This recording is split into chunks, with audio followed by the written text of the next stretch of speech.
I heard one of the guys on MLB Network earlier today, I don't remember who it was, saying, he might have a demeanor of a closing pitcher. He might be the kind of guy who, That's actually an interesting thought. I mean, think of the closing pitchers that that just think, whether they should think this way or not, they always think that they're the eternal badass. This is true. So I don't know if he's not going to be able to drop the whole Dark Knight thing and just, You would think that would have fell by the wayside. Yeah, by now, I don't think it has. No.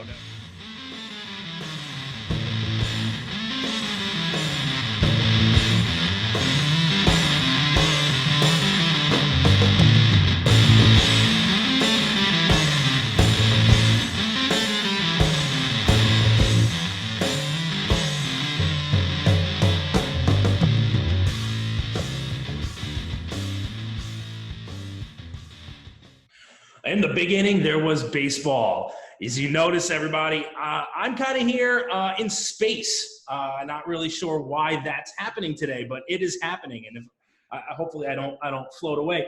You'll also notice I'm not here with one Evan.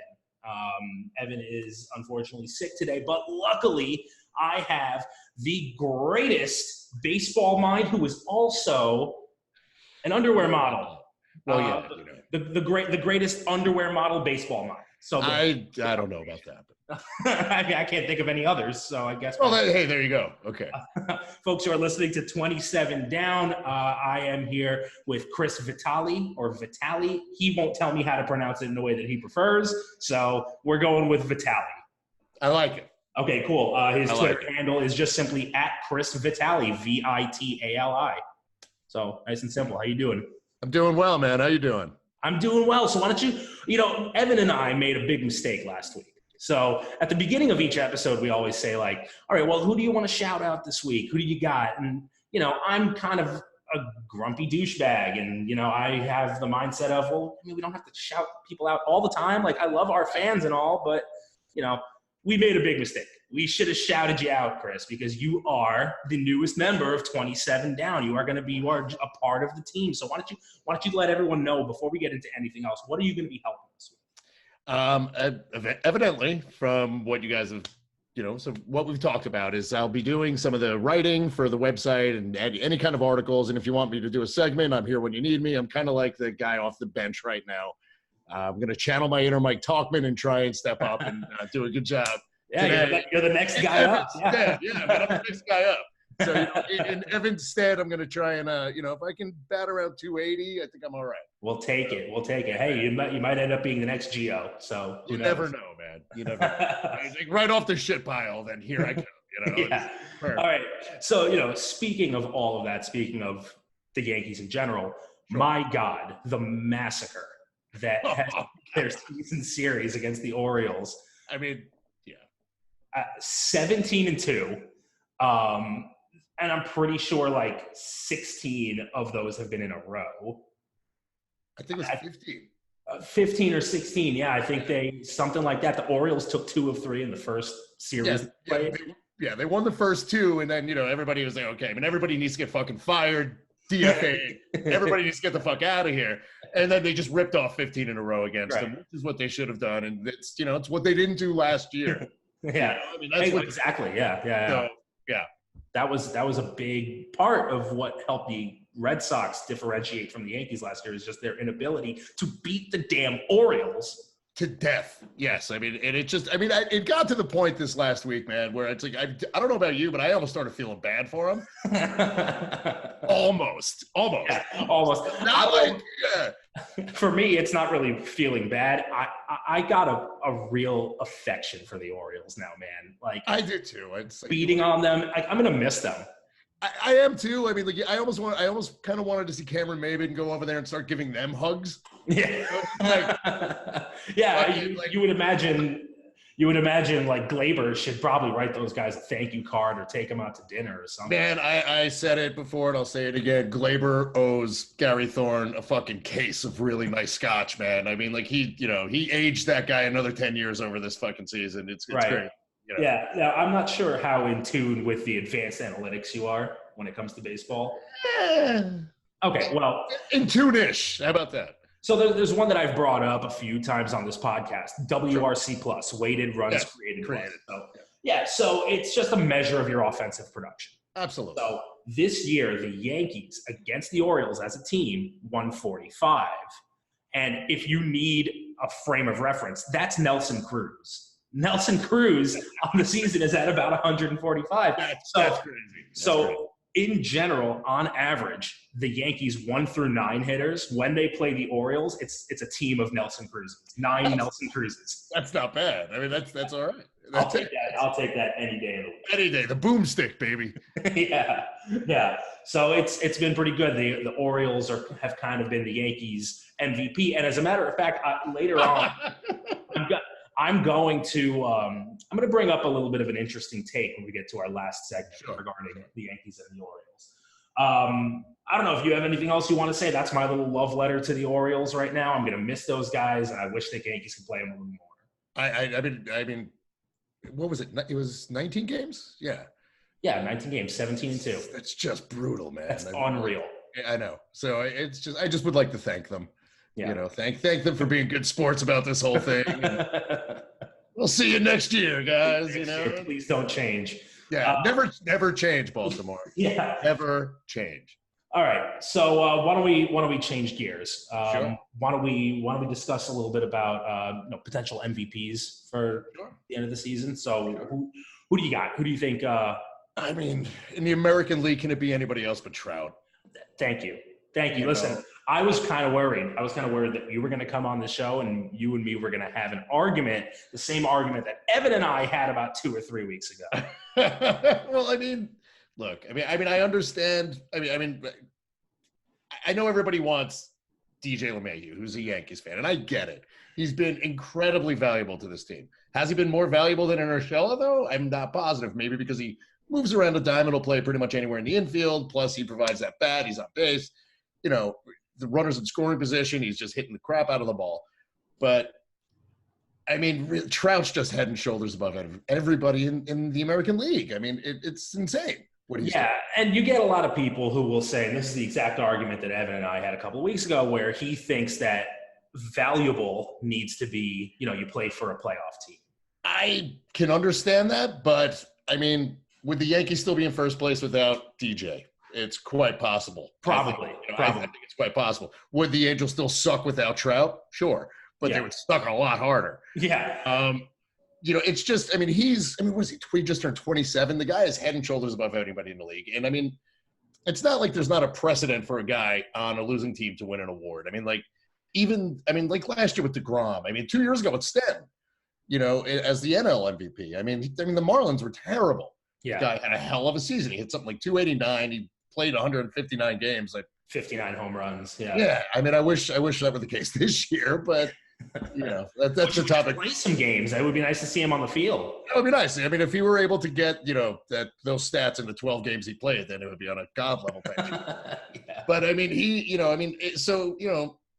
even going back to like Felix Hernandez when he won the Cy Young on a terrible Mariners team.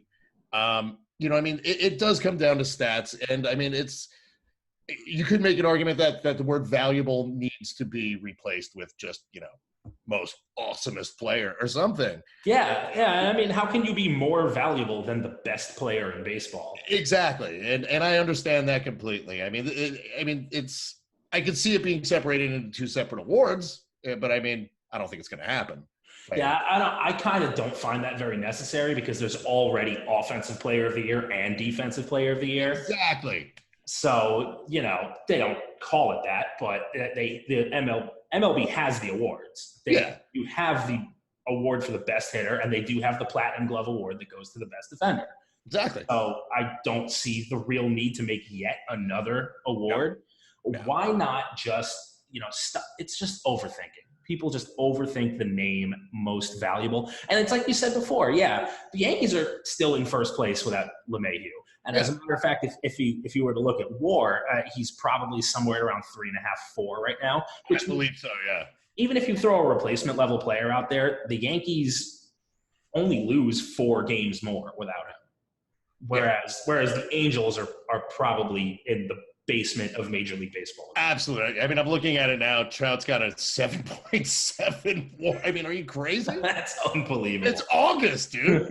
Yeah. You know, I mean, it's like, you know, and it's weird because I mean, I do live out here, and so I get to watch a lot of the Angels games after the Yankee games are over and everything like that. So I watch Trout all the time. Right. Dude, he's an animal, dude. Yeah. He's just on a different level. I mean, if he played for the Yankees, no doubt he'd be the next Mickey Mantle. There's no doubt. I mean, he would just have hype, and but it's because he plays on, I guess, compared to the Dodgers, the Angels, they're like the Mets out here. Yeah. You know, kind of like little brother syndrome. Sure. Yeah. You know, they smaller market, that kind of thing. But I mean, I watch him, probably 4 nights a week, and he's just freaking ridiculous, dude. Well, you're privileged with that, man, because that's awesome. Oh, yeah. I wish I could watch Mike Trout every single day. Oh, it's a blast. It's a blast. I mean, but then, conversely, I also get to watch the Dodgers since I'm out here. And, if I want to go to a game, I'll usually just go to Dodger Stadium or something like that. So now for the NL MVP, out of curiosity, who do you have? Do you have Bellinger right up there with Yelich? Because I have Acuna Jr. coming kind of right behind him, giving a little tickle, I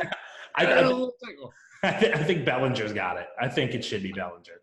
I think he's been more consistent this year. Yelich, apparently, guys hitting home runs left and right, but apparently can't hit them outside of Miller Park for some reason. Interesting. I haven't had a chance to look at his splits. And I think that Bellinger is definitely the better defender as well. Plus, he can move around. He'll play first base. He can, and I think he's just got, he's got a little bit of an advantage over Yelly this year.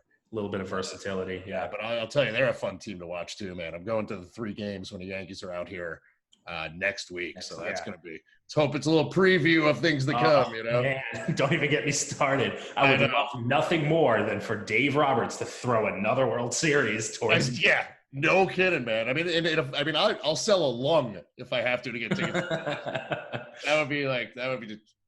That's heaven for me right there. Yeah, by the way, a quick sidebar. If there's ever any evidence for front offices actually being the ones who call the shots, it's the fact that dude got an extension. After, Roberts? Yeah.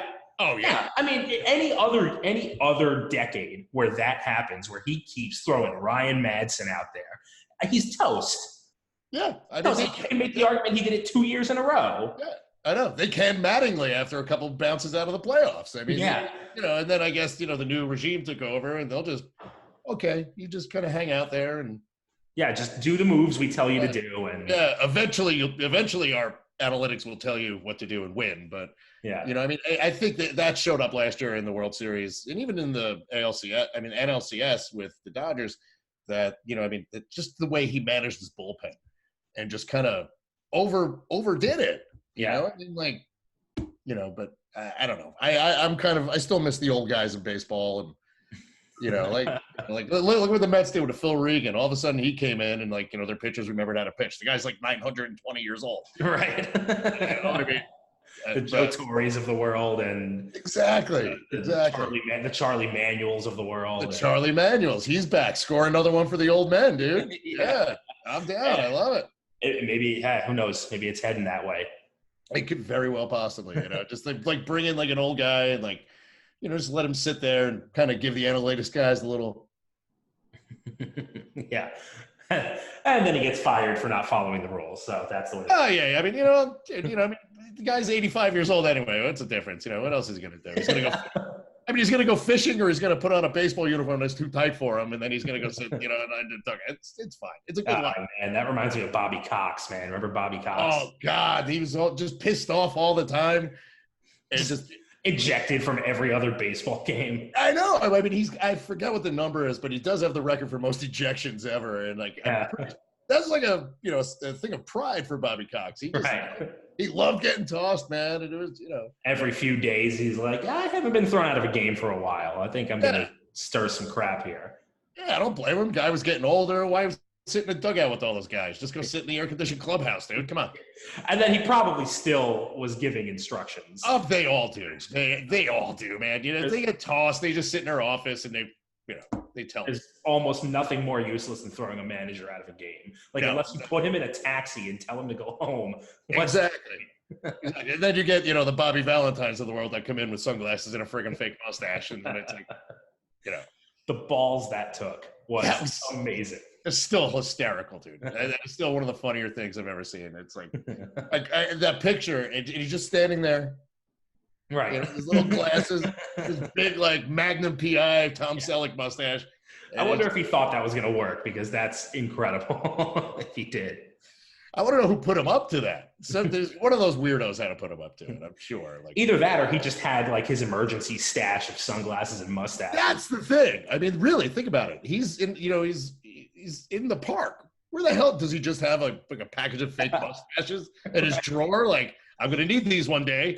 Yeah, I might be in the World Series one day and have to get back into a game.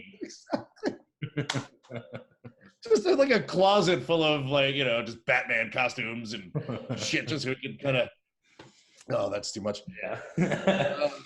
All right. So cool. Okay. Why don't we talk about some playoff chases? Why don't we talk about?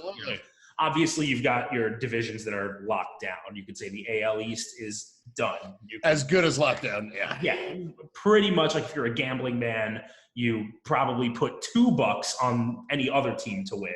And then if they do, you get $1 million. So I mean, Tampa's 10 back as of now. So I mean, they're still, they still have the wild card slot, but I mean, which I think they probably will get. Them and maybe either Minnesota or Cleveland, depending on what happens. Right. But Boston, 17 and a half back. 17 and a half. It is nice. It could not have happened. It could not have happened to a better team. No, it's really just kind of poetic justice, man. Especially, like, after all the crap that I had to take from, my buddies that are from Boston, sending me, like, all year last year. And then it got worse in October, and just, this is. And like how smug Alex Cora was after they pulled off the win. Like, I know. And now just to see this is all is right with the world again. It's otherworldly, kind of like you right now. Like, just floating around in the ether. I really hope that people actually do watch this on YouTube. We are available on YouTube. We have a YouTube channel. If you're simply just taking this episode in on a podcast device or website or whatever, you're not getting the full experience right now. I'm astrally projecting. This is the coolest thing in the world. I can't take my eyes off of it, actually. Maybe if I sink into, can I I think if you go back. I can't. My chair. I almost ripped my headphones out, so let's not. All right. So anyway, so the AL West also locked, NL West locked. Hands down. Right. Hands down. So those are the divisions that we know are absolutely not going anywhere. We've got the divisions that are up for battle. So the central divisions are up for battle right now. Both central, yeah. So you got the Indians, who have been playing out of their mind, and the Twins haven't been playing badly. They've just been unreal. Yeah, I mean, their pitching is a little suspect. Yeah. I think that's the issue with the Twins. Their offense, we saw what happened. Right. When the Yankees went out there, and that was just ridiculous. It was like they were in London again. But, I mean, it's also, when everybody on the Yankees rotation decided to just fall apart. Right. It's unreal how they can destroy the ball. They have so many sluggers on that team who, I brought up Nelson Cruz earlier. That guy has old man strength now. He does. Once you hit old man strength, that's it. It's over. Yeah. It's just like Adrian Beltre. Suddenly he gets to be like 38 years old and he's smacking 35. It's like his last hurrah, He's like, screw it. If I'm going out with a bang, Right. So that one's good. That's going to be a good battle going down the stretch. NL Central is another good battle because you've got the Cubs and the Cardinals actually tied up top right now. Yep, they're both tied. And you've got the Brewers only a game and a half out. So that's going to be a dogfight too. It should be very good. I mean, Cincinnati's barely hanging on by a thread. What are they, 7.5 back? Yeah, they never had a chance. I mean, they're in kind of good shape, I think. I think for the future, they've got some solid pieces that they could. Yeah. I mean, they got a decent haul for Puig. That was a good move on their part. I mean, I don't know if it's going to happen for them this year, but I mean, they've got a couple really good young players. Yeah. Votto's Votto. Right. But I think they're going to be fine. But this year, I think it's it's a 3-team race in the Central, like you said. I mean, it's the Cards, the Cubs, and the Brewers. Yeah. Brewers have been I think that's the Cubs division, if you ask me. I think the Brewers have been falling off a little bit. As great as Yelich is, I still think they'll win a wild card spot. Yeah, I think they have a chance to do that. But the Cardinals just kind of don't seem like they should even be there. Yeah, I'm surprised as anybody by the Cardinals. I mean, they're they do have, again, a lot of good young pitchers. Like Flaherty's out of this world. I mean, they've got some bats like the kid O'Neal can hit the hell out of the ball. I mean, it's obviously still good defense. Goldschmidt, obviously. Goldschmidt's a beast, Yeah. I mean, and so it should be a good race. I don't know. I mean, I haven't watched a ton of Cards games, but I mean, when I've watched them, I've been like, all right, these guys can play. Right. But I mean, and I was not just expecting to see them up there this late in the season. I mean, I really thought it was going to be Cubs, Mariners. Yeah. Sorry. Yeah, Cubs, Mariners, dude. Yeah, ever since the Mariners moved to like Chicago. The Des Moines Mariners. Oh, God. Yeah, I mean, Cubs, Brewers, I really thought that was going to be it. But, they're a surprise team. The East, the NL East. You know what? That's exactly what I was going to bring up. The Braves are 6 up. Yeah. Is that enough? Can we call that division done? I don't think so. I mean, Washington isn't going to go away. I mean, the Mets, as much, I mean, it would be a great story if they could come back and get a wild card spot or something, but I just, it's too much dysfunction. It's the Mets. Right. Well, I mean, if we just focus in on the NL East, I mean, 6 games, you look at, I mean, the Nationals have won 6 in a row. Exactly. They're 7-3 in their last 10. So, I mean, a warning signal for NL playoff teams. Absolutely. You do not want to bump into the Nationals. Look, we laugh and the Nationals can never win a playoff series and the Nationals always play their way out of the playoffs. You do not want to run into those 3. You do not want to run into Scherzer, Strasburg. And Corbin. You absolutely do not want to run into those 3 guys. No, especially in a short series. I mean, come on. There's, I would trust them, as much, if not more, than the guys in Houston. Yeah, and I don't think they would beat the Dodgers to make it to the World Series, but I also wouldn't be really stunned if a couple of guys go cold. Exactly. I mean, it's, anything can happen come October. And, the Dodgers have the veterans and the guys who've been there before. Even their younger guys are playoff veterans, guys like Bellinger and, now they brought up Verdugo and they're definitely the team to beat in the NL, but I think they can be beat. It's, Absolutely. And of course, even in the wild card. So like we've got guys like Washington, we already know they've got one of those slots. We know that the Cubs, or really just not the Cubs, but like whoever wins the Central. Yeah. Will probably get that second slot. But you got some other guys. I mean, you got Philly 1.5 back. You've got the Mets 3 back. I mean, that's certainly something that could happen. It could. I like the smoke. Arizona's 3.5. San Francisco's 4.5. Those 2 guys, maybe not. That's too many teams to kind of jump over. Yeah. That's something you got to figure. You got to take into consideration. It's not just back, are you? You also have to take into consideration. That's a lot of teams that you need help from. Exactly. And I mean, I don't have the schedule in front of me. I kind of wish I did because I'm curious to see how many times that those guys go head to head. True. Yeah. Because I'm curious to see how, because there could be a lot of movement or it could just get really tight or somebody could get blown out, in a 3 or 4 game set. So, just curious to see that. Yeah, these are gonna be some solid races, man. Absolutely, man. I'm looking forward to it. I love it. All right, just a couple of quick things that I want to go over. So Cole Hamels had his first start back in Philadelphia for the first time since they traded him. Yep. It went very badly. He pitched 2. Yeah. He gave up 8 runs. And something very, very strange happened at the beginning of the game where how for big moments in baseball when a pitcher goes out and there's like an emotional scene, there's like some guy with a camera kind of follows him out. And it's kind of up in his face as he throws his warm-up pitches. He was not having it. He was. Oh no! I saw a clip of that. Yeah, he's like pointing to the dog, like, "Get the hell out of here, man! What are you doing?" So it was very strange. But the big news from that game is the return of the guy that we mentioned earlier, your old guard, Charlie Manuel, baby. Yeah. Hey, I mean, the guy obviously won a World Series for the Phillies. Brought him back to another one where one New York Yankees took care of him, but Yeah, I mean, who knows. And now the Phillies are kind of in this interesting spot, right? Where if they win, let's say somehow they end up making the playoffs and make a run. Well, obviously it was because Manuel came back. Oh yeah. They kind of put Kapler in a very tough. Right. Yeah. If they lose, all the blame, of course, is going to go to Kapler. Exactly. And you kind of have to wonder, like, is Kapler's job in jeopardy? Like, is this move for something in the future?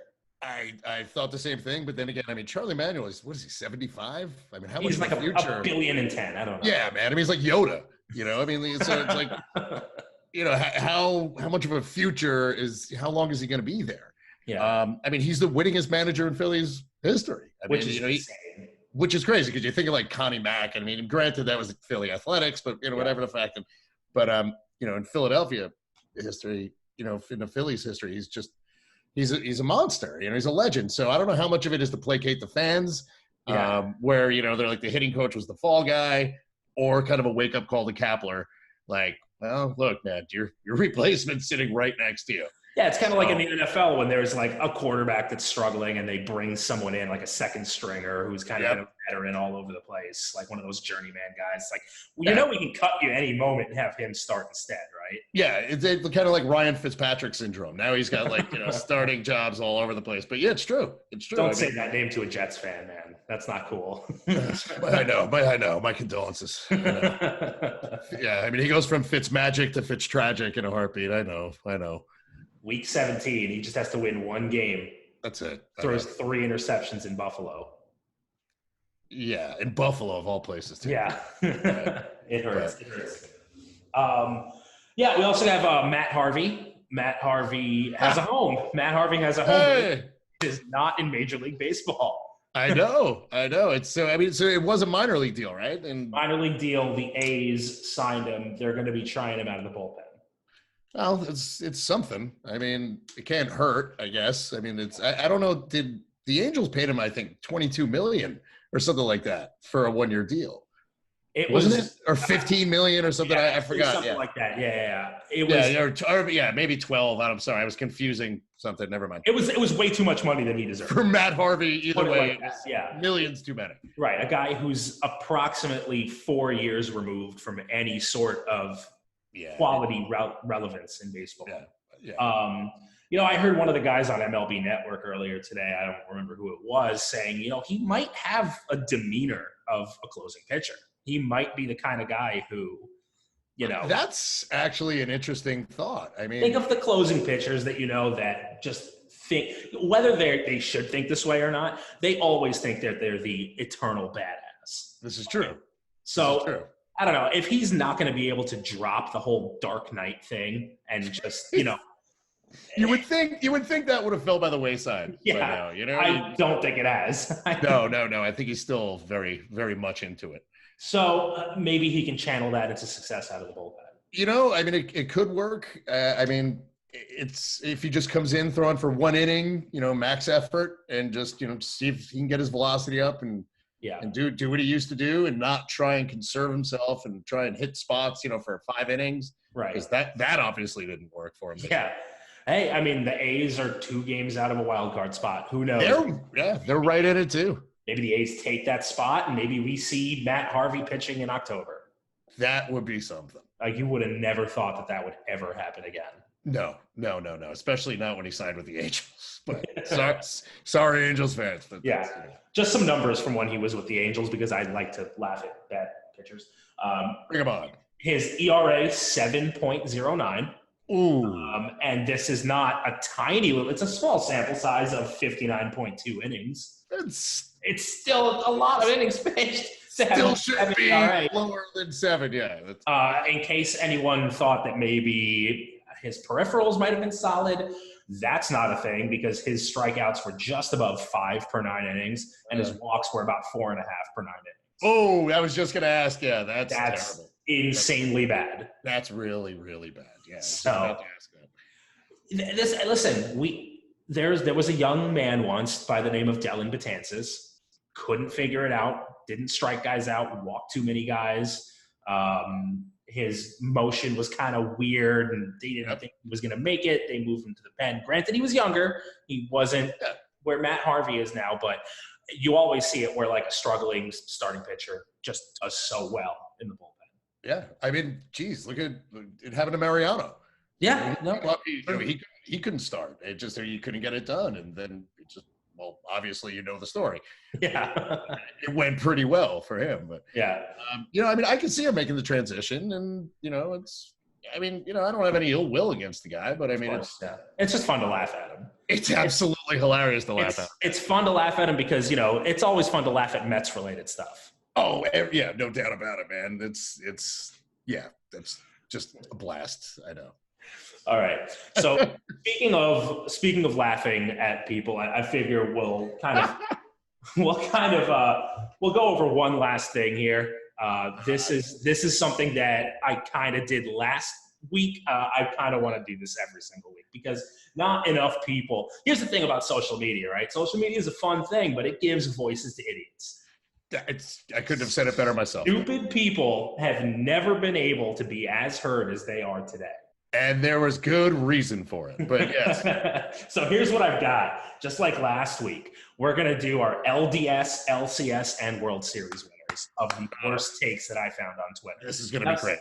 Some of these I did retweet. I'm not always going to do ones that I retweet. As a matter of fact, number one is one that nobody has seen me interact with. Ooh, okay. So you're about to see this firsthand as well. I can't wait.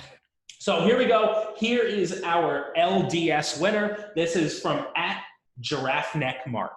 @GiraffeNeckMark. Joe Panic is low-key a top 5 second baseman in baseball. Wow.